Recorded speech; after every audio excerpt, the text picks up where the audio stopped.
lately, I got to know Beetle and I loved it all the first sight. Now I found out that it was popular enough to be one of the various movies, picture books, and comics like Detective Conan. So here I'm to introduce Beetle's hidden history. The Volkswagen Beetle is one of the most recognizable cars ever made.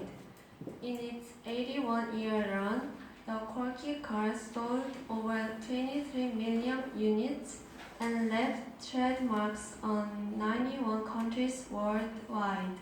So how did this tiny German car take over the world? And has it really met its end? The Volkswagen dates all the way back to the 1930s. Commissioned by none other than Adolf Hitler, the Nazi dictator wanted a car that the general public could afford. So Hitler tapped engineer and Nazi Party member Ferdinand Porsche. Yes, that Porsche. He designed the Volkswagen, or the people's car. It is sort of the thing that Henry Ford's Model T was in America and the Mini was in the UK. Hitler gave the order to Porsche to develop a basic vehicle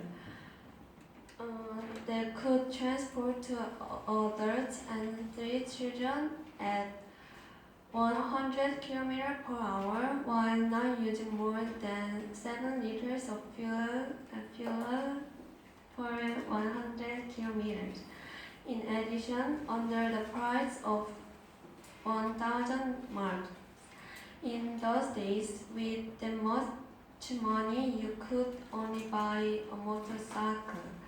About 1950s, after some success in the overseas market, it was introduced to the US.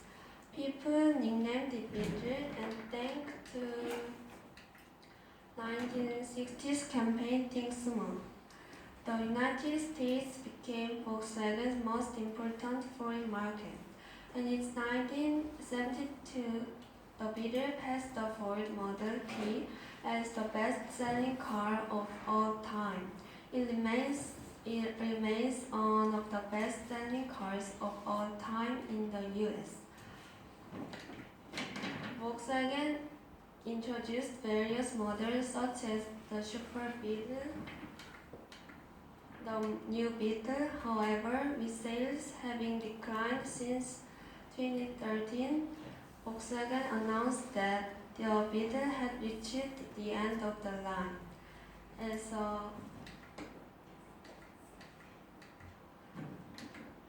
As a last movement fan of Beetle, I'm sad to announce that at last in 2019, Volkswagen officially produced its last Beetle.